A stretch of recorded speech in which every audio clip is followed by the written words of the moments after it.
Okay, we are recording, and I'm going to turn it over to Doug to talk about geeking out on pop culture. Thanks, Doug. Hi, everybody. Thanks, Randy, for being here. I really appreciate it. I'm going to present my screens. I have a lot of slides. You can see them, right, Randy? You can see my slides, right? Yes, I can. You're good to go. Okay. All right. So welcome to It's Good for Gifted Kids to Geek Out in Pop Culture. Like Randy said, I have 16 years of teaching experience, 4th, 5th, and 6th grade, but really gifted kids from all ages. And I've found just over the years, many great experiences using pop culture. And so that's really what I'm here to do, is just share my 2 cents on what I've discovered that works well with kids who are identified gifted. Like Randy said, I'm Doug Alexander. I'm a GT Instructional Specialist at the district level at Boulder Valley School District. And my email address is on the screen, and it'll be at the end of the presentation. And I will be sharing these slides with you as well after the presentation so that you can go through them. I have a lot of slides because pop culture is it's a visual medium and it's a multimedia medium. that makes any sense. And so I have a lot of slides because it's visual and there's some multimedia in here, and I'm just kind of mimicking pop culture. So I'm going to be going through the slides pretty quickly, about 3 to 4 a minute, which sounds like a lot. It's going to be fast paced, but again, you'll get a chance to go through them more slowly yourself. And it'll all make sense as I go through. You'll see why I'm going to get to go through them so quickly. So I'm going to begin with a quote from former First Lady Michelle Obama, who said, "I am a product of pop culture. I am a consumer of pop culture, and I know it resonates with people." And you may recall when she was First Lady, she had a whole healthy lifestyle campaign that she was trying to get young people like moving and eating well. And she had this whole thing where she held up a turnip and she says, "Turnip for what?" And it was a reference to a hip hop song that was popular at the time. It was kind of a cringing moment, but the point was she was utilizing pop culture. She was finding a way to connect with young people, which was her intended audience. And whether like people are like, "Oh my gosh, I can't believe she said that," or like, "Oh yeah, she said it," it connected, it resonates. And so she's absolutely right. Pop culture does resonate with kids. So it's what is pop culture? It is mass media. It is broad appeal, targeting youth typically. It targets everybody, but it strongly targets youth. It reflects society. This is one thing I really like about pop culture. It is something that is part of our society. No matter your feelings about it, it is part of us. And it does reinforce popular societal beliefs and norms. So this is why I believe that pop culture is an important tool for teaching kids about their giftedness, which I'm going to get into obviously in this presentation. So there is a bit of a disconnect between in-school media and out-of-school media. And what I mean by that is the text that we present the kids in a more traditional sense of school, the kinds of text that they read, the kinds of videos that they watch, whatnot, it doesn't align well with the kind of things that they're reading and the kinds of things that they're watching and viewing and getting into in the world beyond school. So in particular, the more standardized something is in school, like standardized tests are really outdated in their presentation of information, the format, right? It doesn't look anything like kids are used to in their day-to-day lives. And even our traditional textbooks and things like that, they try to be a little more current. They try to have a little more of a current feel, but they always tend to lag a little bit. So it's important to realize that there's a little bit of a disconnect between school and the world around us. And then I know certainly growing up, when I was a student, there was a lot of talk about, pop culture.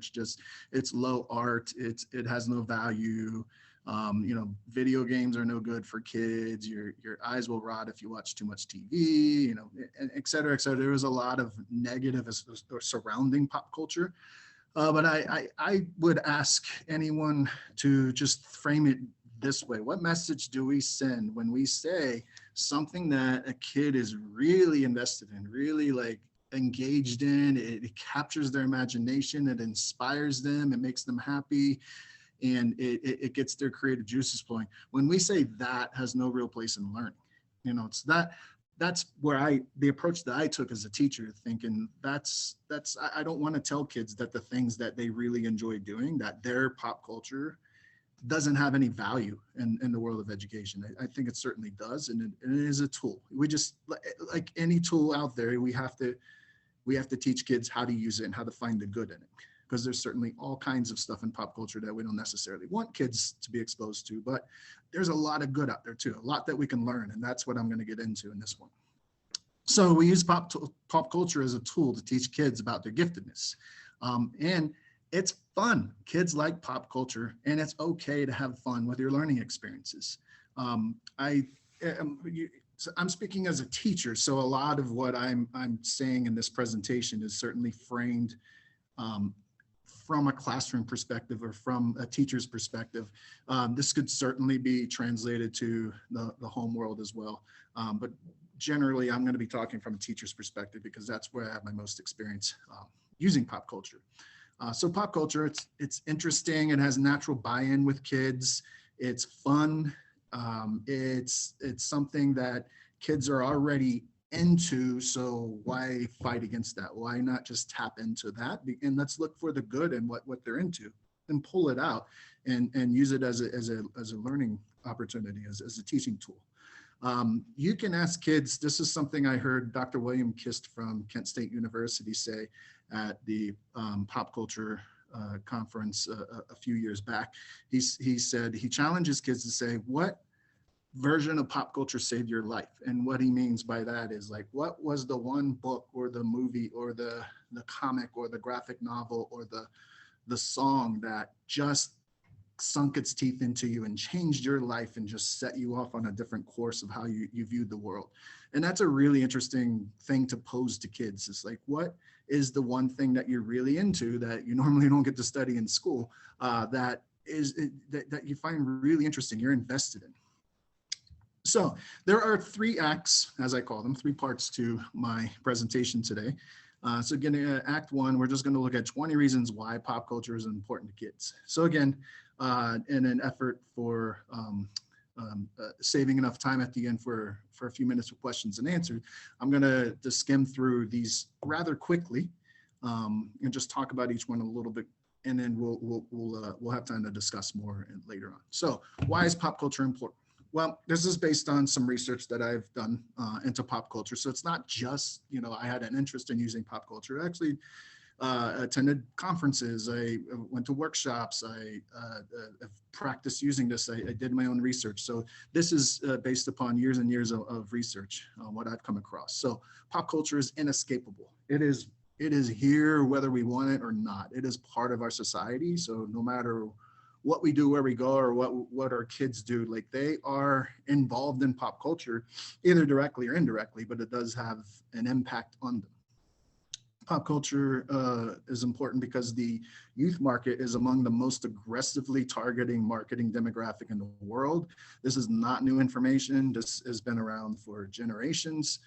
We know that marketers spend a ton of money advertising to kids. So again, from the moment we're born, you see the picture there with a baby, and the babies learn how to use iPads and iPhones pretty quickly, as they're growing and developing.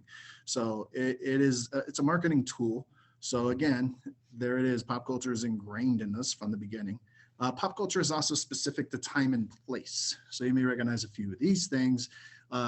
Basically trends, right? Pop culture tracks trends. It's about what's trending now. It's about the here and now. And that's really where a lot of kids are. They have their heads in what's here and now. There may be kids out there who are really interested in history and kids who appreciate history or whatnot, but in general, it's safe to say that kids are really into what's in now, what's popular now. So for instance, there's a video game on there called Among Us. The game actually came out 2 years ago, and kind of ho-hum. It didn't attract a lot of attention. And then out of the blue, out of nowhere last fall, just exploded. It was everywhere. Every kid was into this game, Among Us. And those of you who taught in schools, you know that when we did our at-home or hybrid learning, and the kids would have their icons up on the screen, I would say like a good 40% of them had characters from Among Us, because Among Us was super popular in that moment. And the very first time I saw one of these characters, I didn't know what it was. So I just asked my kids, like, what is this? And they told me about it. And then I looked at a video about the game to see how it's played and whatnot. So I said, oh, I get it. And then, so I started working in talking to them about it and working in got to turn on my light.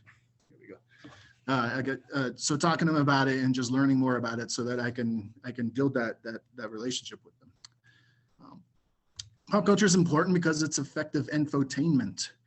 Say what you will about it, it does teach us.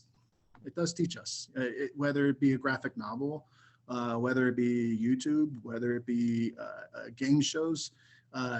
There is some educational value to pop culture, and so that's part of what we're doing here today. Is we're going to look at what we can gain educationally. Pop culture is unifying. Think sports.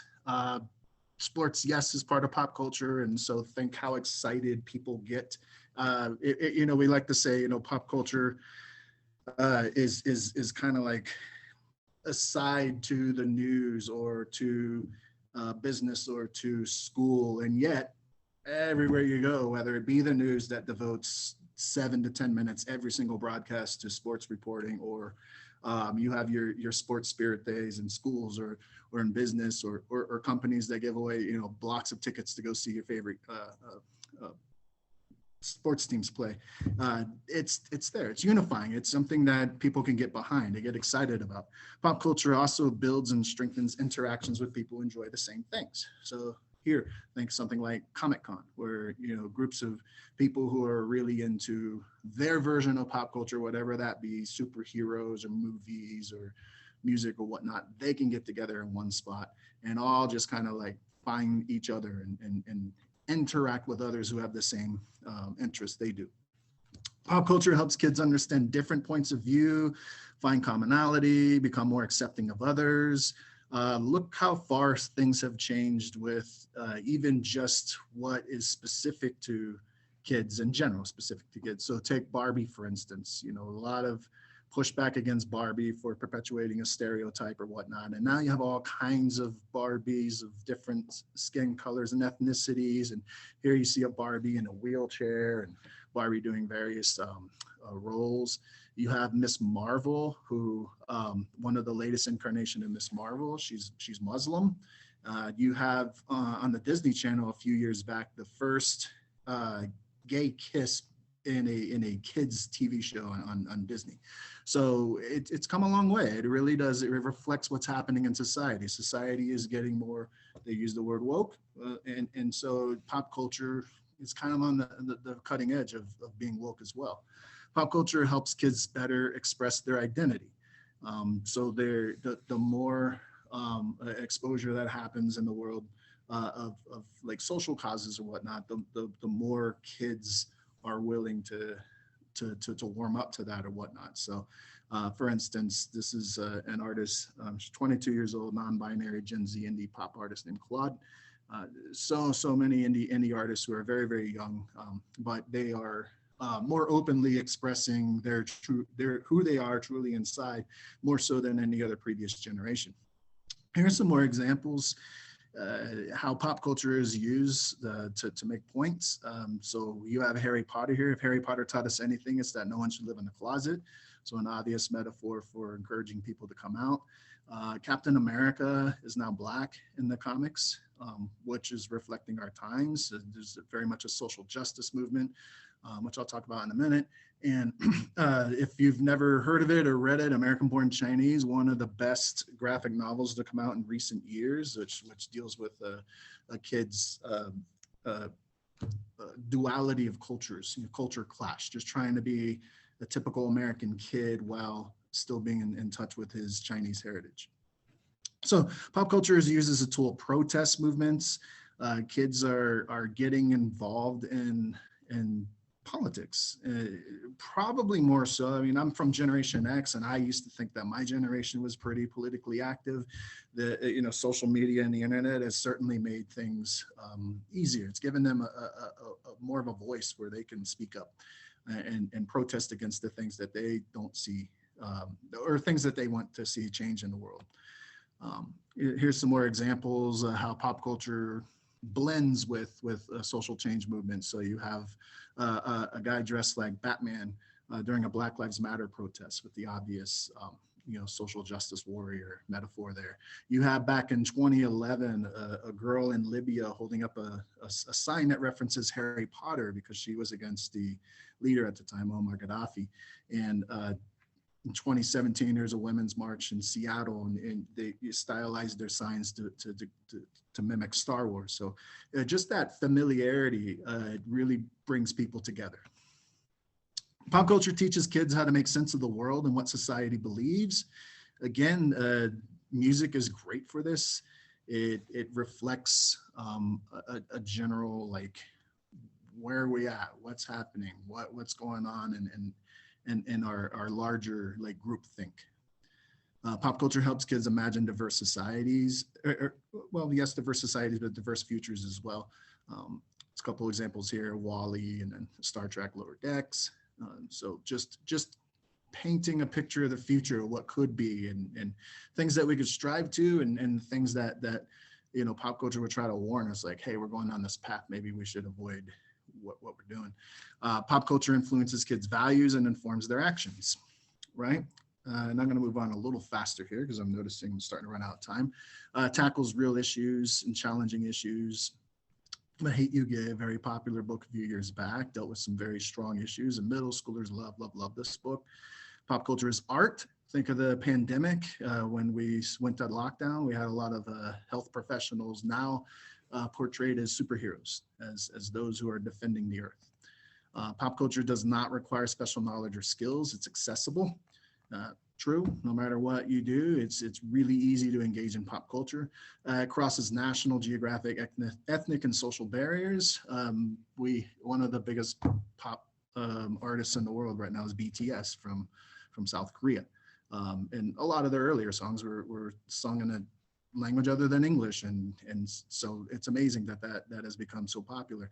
Pop culture is engaging and compelling. It sinks its teeth into us, like I said before. It's imaginative. I'm going to have more examples of that coming up, and it challenges stereotypes and stigmas and the status quo. So I don't know if you know who this person is. This is Jazz Jennings. She's a trans activist. She's I don't know if she's a teenager anymore. She might be like around 20 or so at this point, but one of the most visible icons out there of people who have transitioned. And then pop culture creates social norms and community. So again, memes really important to speak simple messages. Social distancing. Kids will say we've been practicing that our whole lives, and we're busy on our phones, so this was nothing new to us.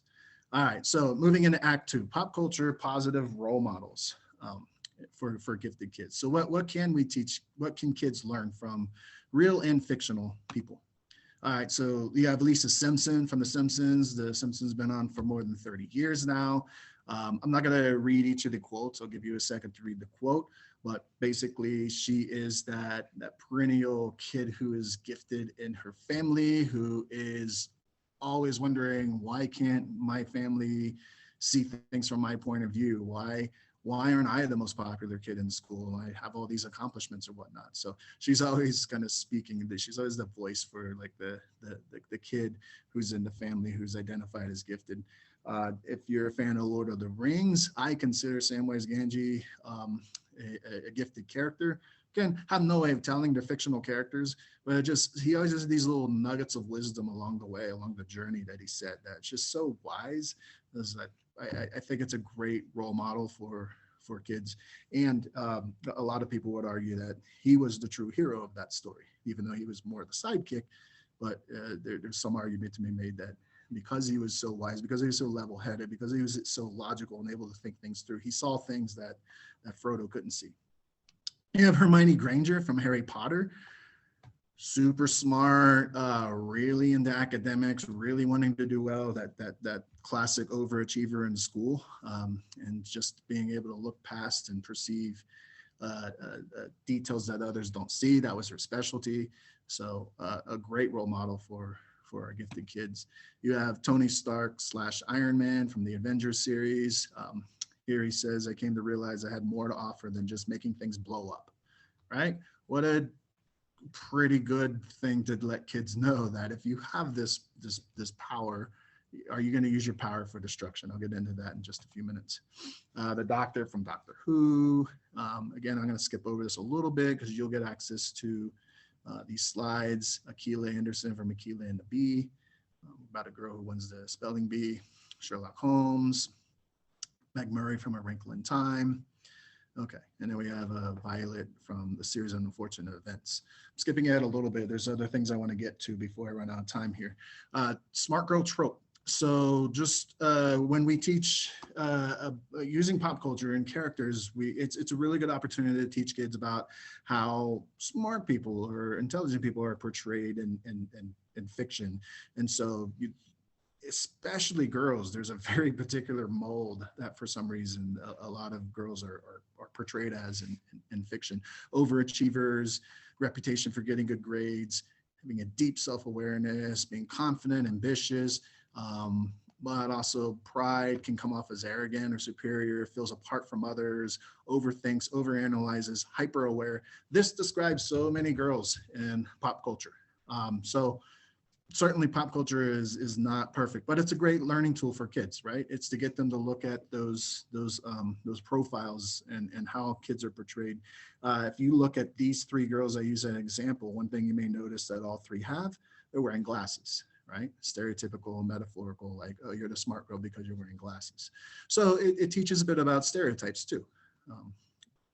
Now getting into some real people who make a big difference. Greta Thunberg, climate change activist. I think we know who she is by now. And now I'm not going to make a claim that any of the real folks that I'm going to talk about here are actually gifted or identified gifted. I've just noticed gifted traits within these folks. So I think, you know, her ability to lead is incredibly impressive, and getting people aware of the climate crisis as she sees it and wanting to make a big change in the world. Mosiah Bridges, I don't know if you've heard of him. He's a fashion designer. He noticed that there was hardly any designers making bow ties. And at 13 years old, he started a company and made bow ties and became a millionaire, I believe. Benjamin Stern, another one. He created a product called Nobo. He was on Shark Tank, which was like just a little like bath products. But again, really young, found a niche in his market and just went for it. He knew what he was doing. Jojo Siwa, again, I'm not claiming that any of these people are identified gifted. It's just certain things I noticed. She is like a social media genius. Like, she was able to use her social media fame to just get her involved in everything. You know, she's in so many things now, including you know, breaking ground on Dancing with the Stars currently as having the first same gender dance partner. Some other young people in the news, we know about Malala. There's Shoot That's Got Martinez. He's a local guy who really an advocate for environmentalism. Really, really smart guy. Emma Gonzalez, gun control activist from a few years back from the high school shooting in Florida. Again, I don't know if any of these people are identified gifted, but I just see traits in them. You know, just her ability to lead and to stand up to people who were coming at her at the time, really impressive.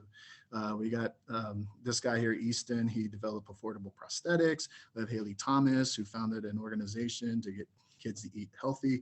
So there's a lot of young people really capitalizing on it. So what's the lesson that we can teach our kids is that you can change the world.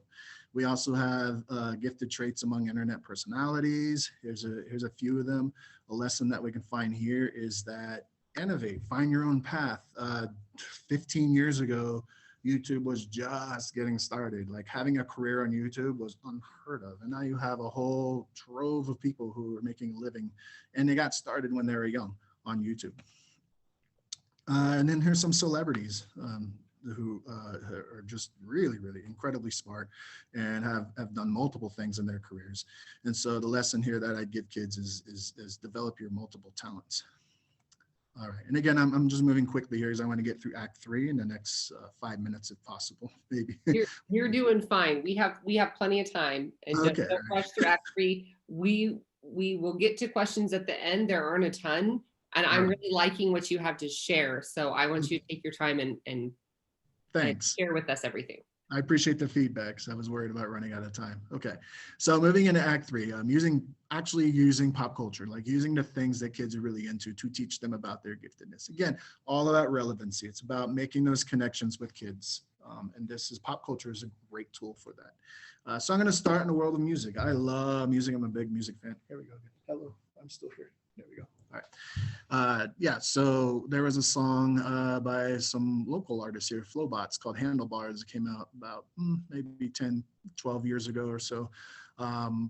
Awesome song. I highlighted here a couple lines from there that just kind of like, you will start to see gifted traits in the lyrics of these songs.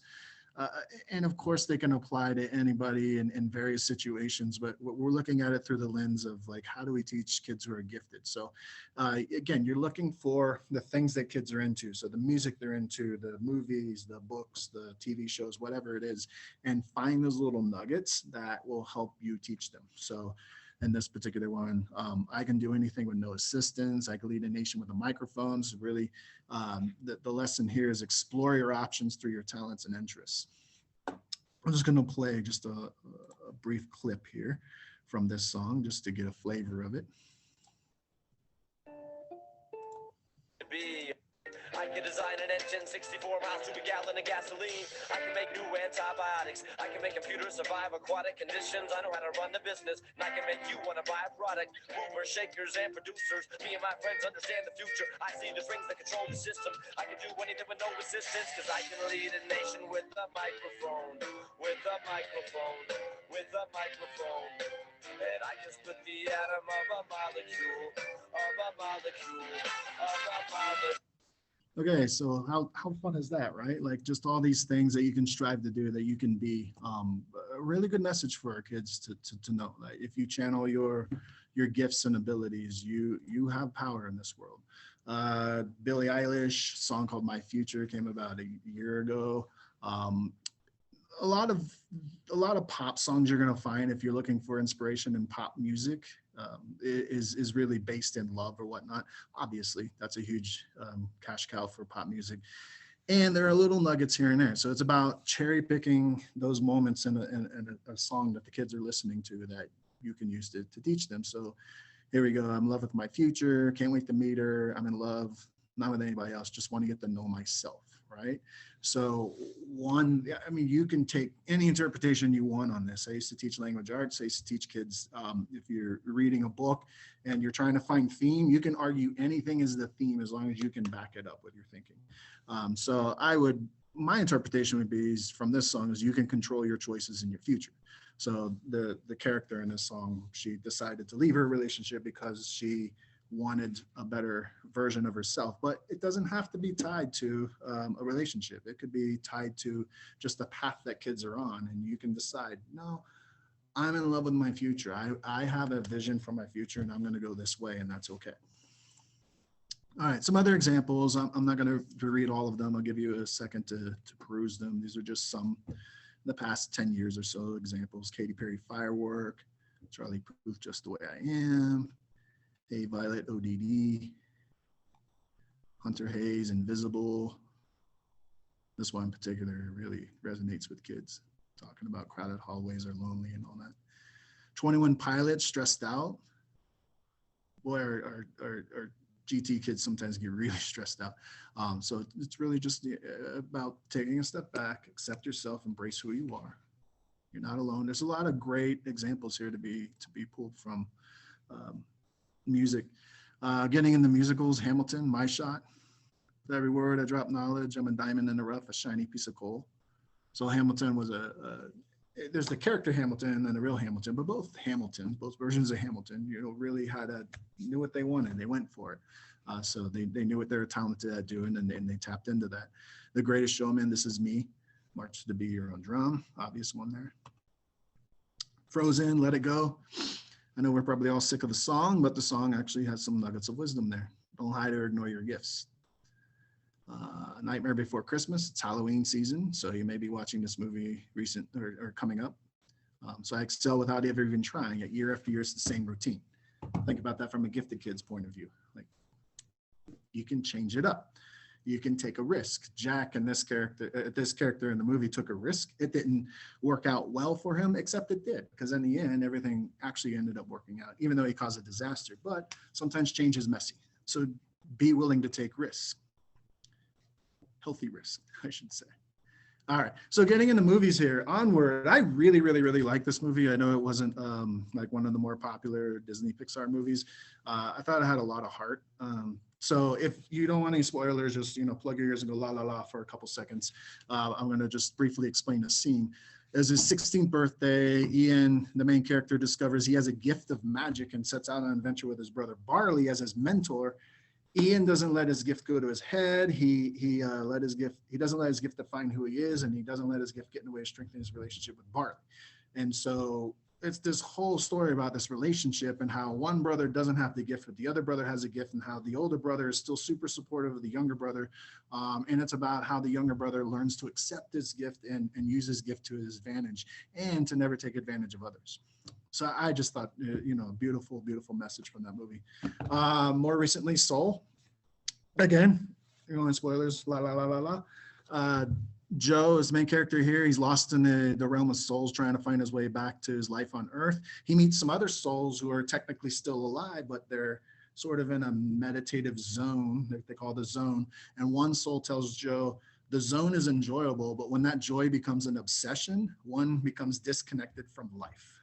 So think about what a great message that is for our kids or gifted kids who get really, really intensely focused on one of their interests or whatnot, and might be letting other things pass by. So sometimes it's good to just not to ignore the other aspects of your life, still enjoy what you do, but still tend to the rest of what's going on around you. X-Men Dark Phoenix, not a good movie, but it had this one really brilliant scene in it from the beginning of the movie where one of the mutants, a young Jean Grey, she's just a child at the time, she accidentally causes an accident that kills her parents because of her power, and she didn't know what it was, and she didn't know how to use it. And the professor, who's the leader of the X-Men, who would eventually become the leader of the X-Men, he holds up a pen and explains to her that there's different ways you can use a pen. You can use it to harm somebody, you can use it as a weapon, or you can use it as a tool of knowledge. So the pen represents the potential of a gift, right? So obvious metaphor here, use your gifts for good. Ratatouille, one of my favorite all-time movies. Love, love, love this movie.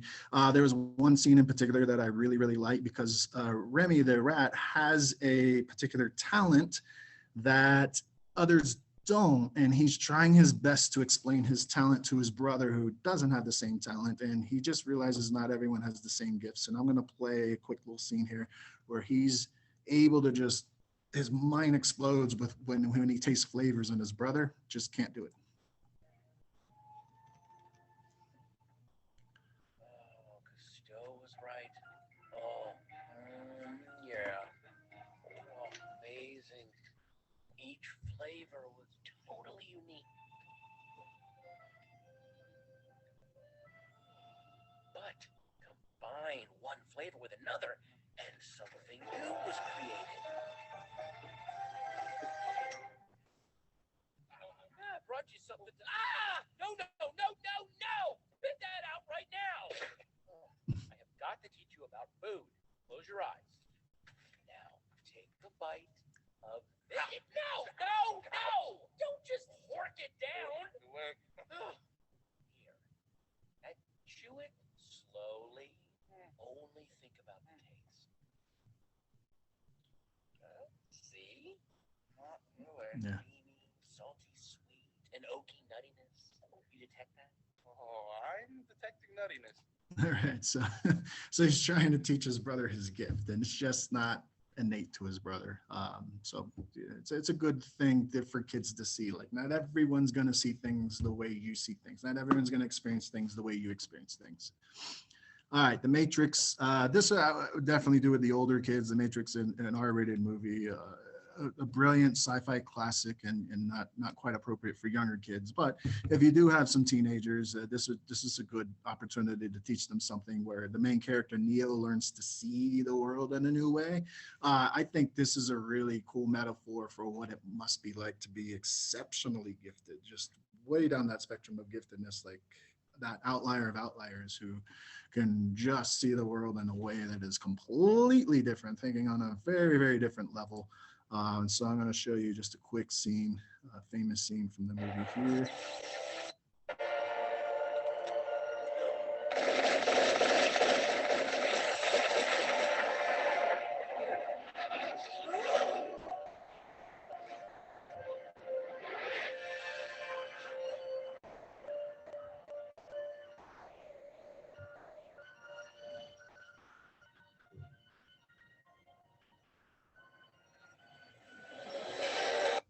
So imagine if your mind can work that fast, like you can just, I liken it to people who are chess masters, like they just think on a different level. They can see things way in advance of what you can. So it's kind of a neat metaphor to think about what it must be like to be exceptionally gifted.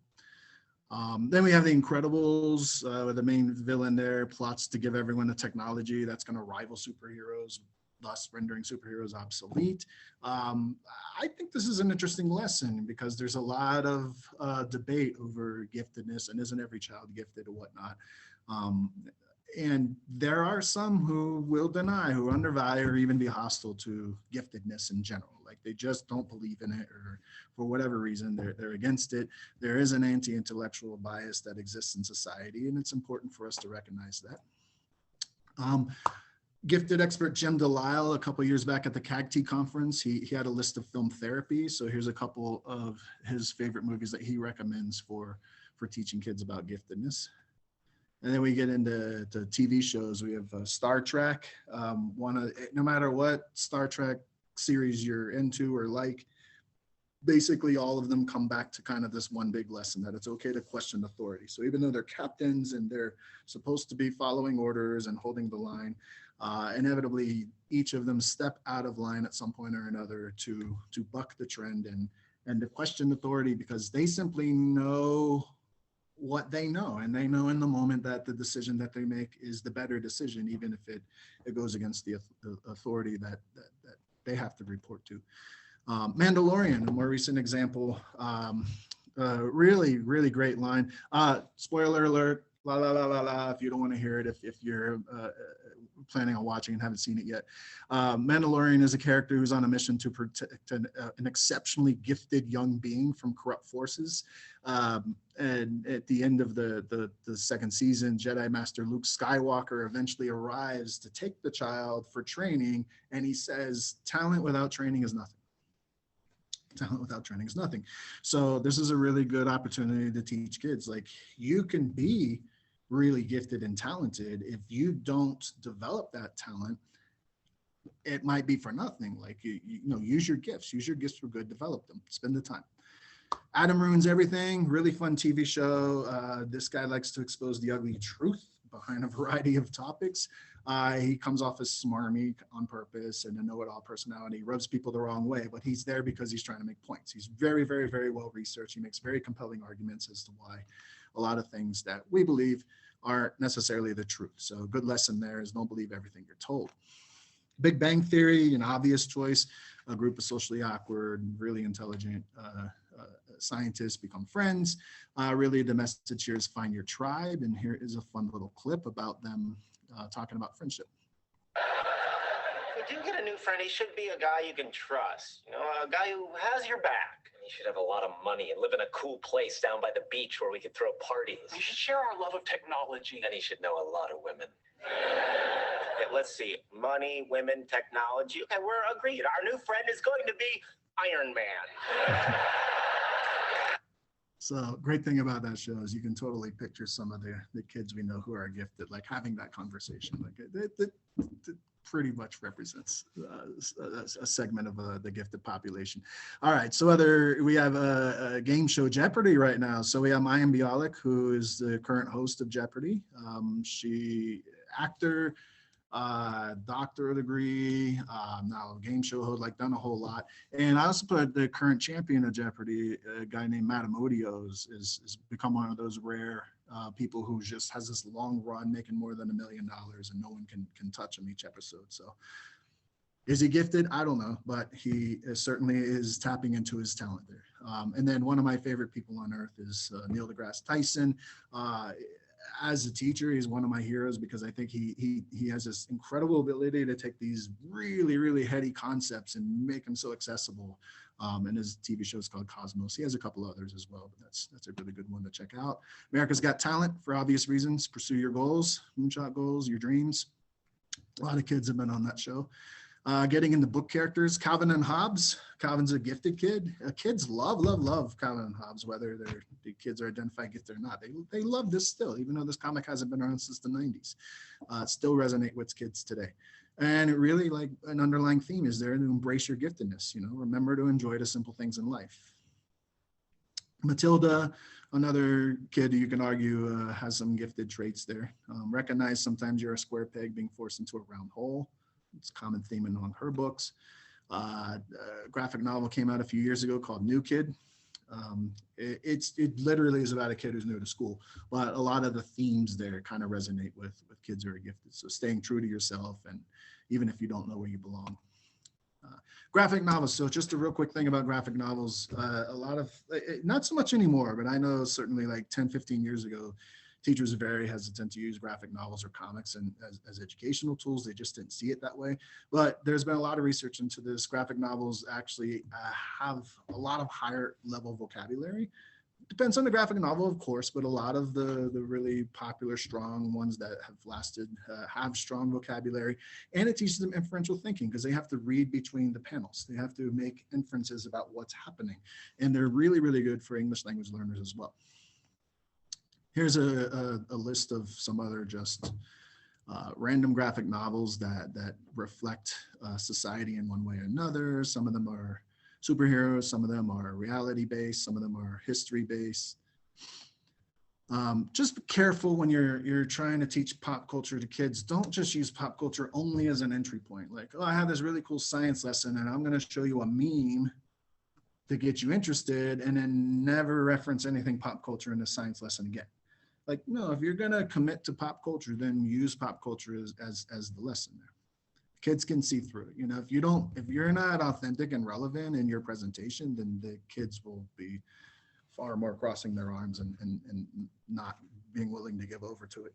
And also just for those of you who teach reading, just because you love a book doesn't mean a kid will love a book. Just because you had to read a book when you were a kid doesn't mean that these kids have to read the same book. Like, don't force kids to read titles that they're not ready to read.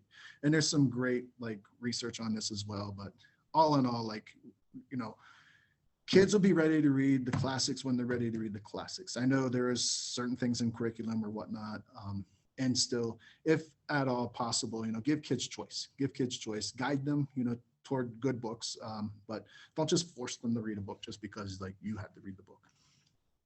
Okay, getting into video games, Legend of Zelda series, really popular, classic action adventure. The lesson I get out of this one is that you get to experience great rewards and challenges being a gifted individual. Super Mario Maker, if you're not familiar with this, it allows you to make any Mario level you want to using the tools that are available in the game. So really it's just your imagination and creativity, give you endless possibilities, and it allows you to like showcase your levels to other players as well. Undertale is an interesting game about a kid who falls into a magical underground world filled with monsters and mystery. There's when you're playing it, you have choices. They're ethical choices, and you can choose to like attack and kill your enemies, or you can choose to have mercy on them and pacify them or spare them, and you get different outcomes in the game depending on how you play. So look beyond the obvious is a good lesson here. Know when to put aside your own needs to help somebody else. And I'll just show you just a brief clip here. You'll see at the bottom of the screen, there are the actions that you can do. And this character here is going to remove an action, thus really forcing you as the player into a decision that maybe you didn't want to make, which is different from the rest of the game. All right, so what he's going to do is he's going to take away your ability to not attack, to not have a battle. I'm going to start at 1 minute.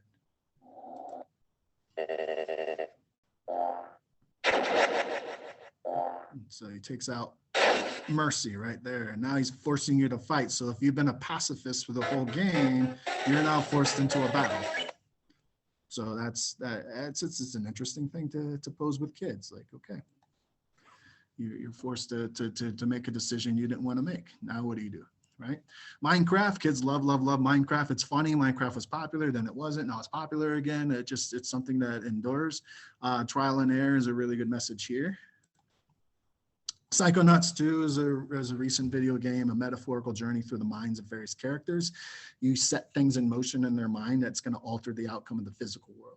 So think of how cool that is. Like, it's teaching kids about how the mind works and learning the power of the mind through a video game form.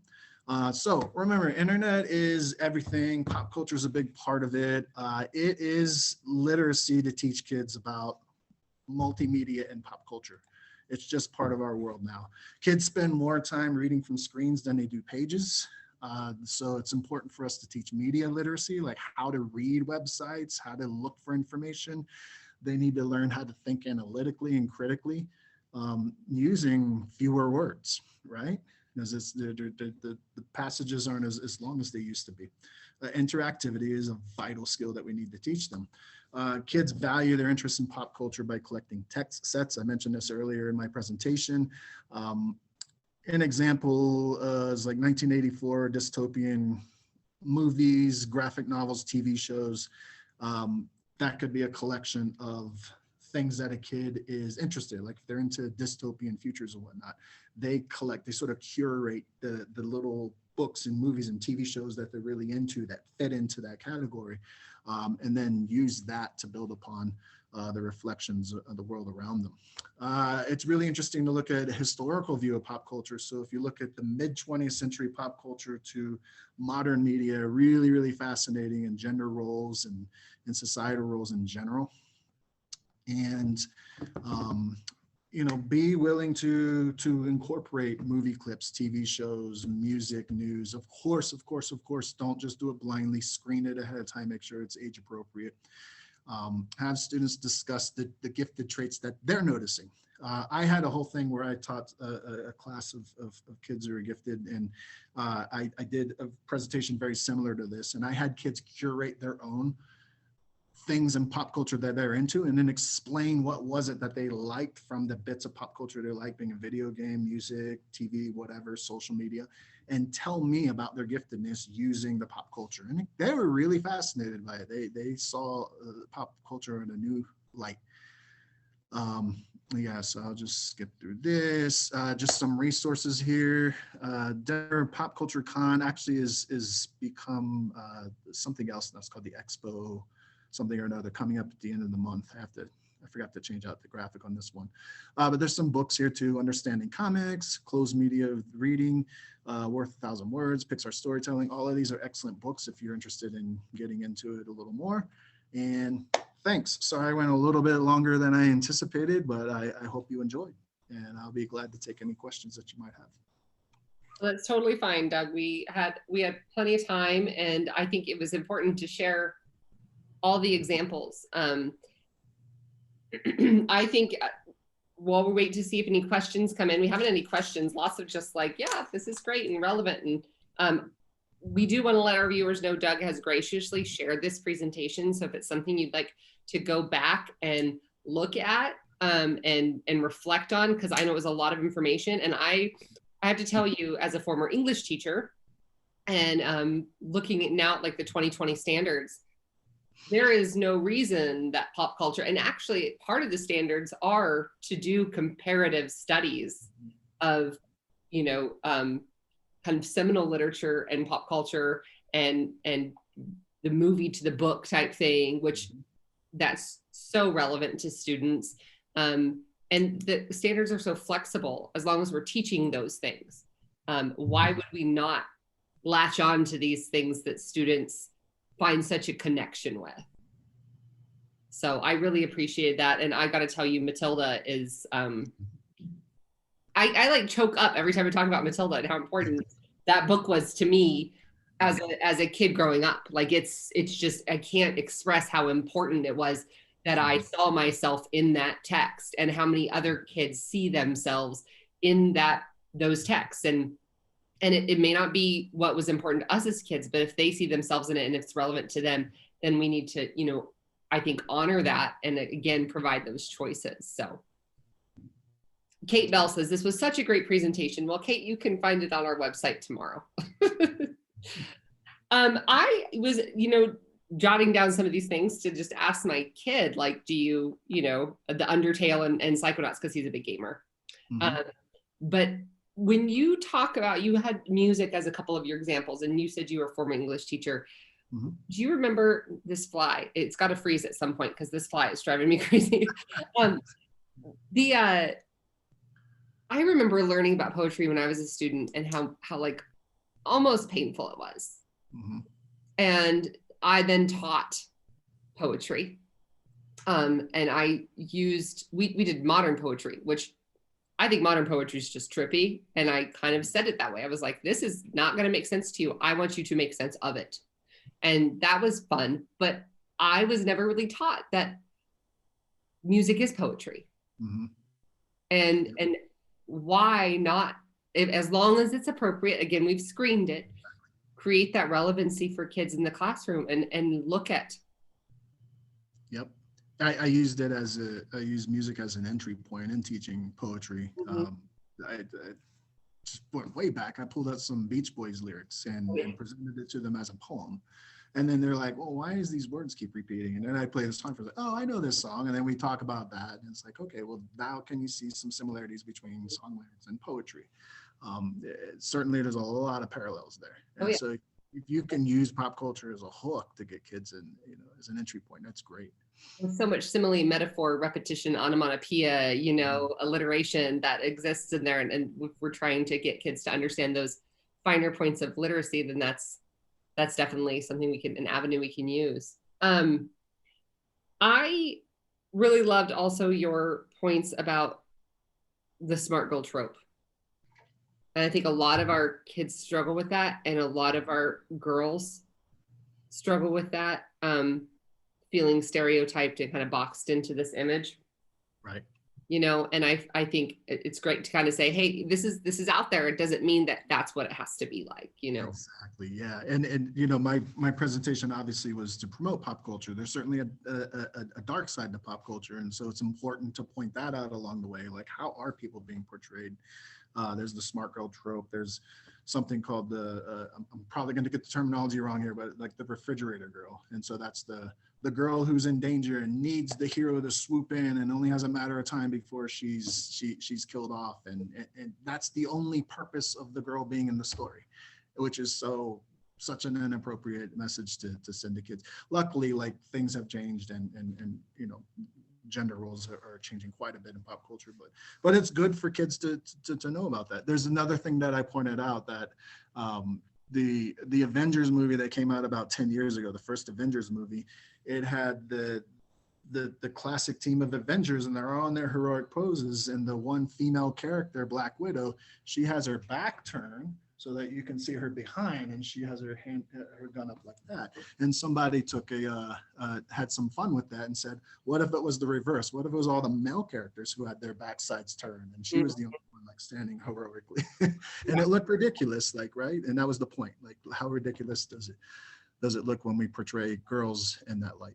Well, and I had a conversation with somebody the other day too about also pointing out, and you pointed out some of these, but when we look at pop culture, how many of those images of bright, successful children or characters are characters of color? Exactly. And so I think what I'm seeing more and more in really recent pop culture is those stereotypes being kind of busted. But when we look at the pop culture from our childhood, all of the gifted characters, a lot of them were white males, and then eventually started, like the Lisa Simpsons started getting white females, and Matilda. But really, it was very stereotypical and very from a white-centered lens. And I'm really appreciating some of the stuff that's coming out of pop culture right now that is a more inclusive with various more diverse representation. And comic books and graphic novels have really, really embraced this. They've taken a lot of their classic heroes who were white, male, rich, whatever, and just put a spin on it. Now they're Black, now they're female, now they're disabled, now, whatever it is, like they're running the gamut. Now they're openly gay, right? Like there's all kinds of different people represented as heroes, as people in the world of the comics look up to and strive to want to be, and are, you know, grateful for the talent. So that, what a great message that's sending to kids too. Like, And a great way to connect content to social emotional learning, and not teaching social emotional learning in isolation, but through content and through pop culture. Yeah, and pop culture is, I mean, as you saw, like it's really, a lot of it is SEL, a lot of it is social emotional learning. It's what can you learn about yourself through this? You could certainly teach content, and I think pop culture is even more powerful in teaching those social emotional lessons. Absolutely. Well, Doug, I think everybody, just the feedback's just been great. This was great presentation. Not a lot of questions because you were so thorough, and I love how you broke it down into the acts. So folks, if you're watching tonight and you want to kind of go back and revisit some of this, please check out our website. In a day or two, we'll have this presentation uploaded, as well as the actual slide deck for